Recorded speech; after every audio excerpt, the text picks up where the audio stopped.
Ramai yang risau, sakit ke injek Sazenda?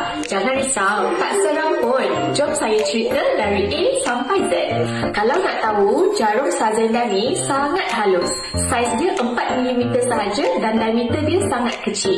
Kalau nak tahu sakit ataupun tak, rasa dia mungkin macam kena cubit sedikit atau tak rasa apa-apa sekalipun.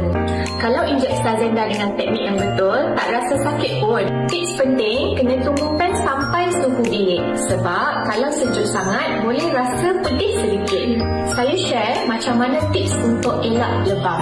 Yang pertama, jangan cucuk dekat tempat yang sama setiap hari. Yang kedua, kena elak urat. Kalau nampak urat, pilih tempat cucuk yang lain. Yang ketiga, kena guna jarum yang baru supaya jarum itu lebih tajam, elak daripada rasa sakit. Dan yang keempat, jangan gosok kawasan yang ada cucuk tu secara kuat-kuat. Ramai yang tak tahu, Sazenda memang kena cucuk hari-hari. Tak kisahlah siang atau malam, yang penting kena konsisten cucuk pada hari yang sama. Ingat ya, konsisten itu penting. Kalau skip selalu, susah nak nampak kesan. Injek hari-hari, ikut cara yang betul, barulah Sazenda berkesan.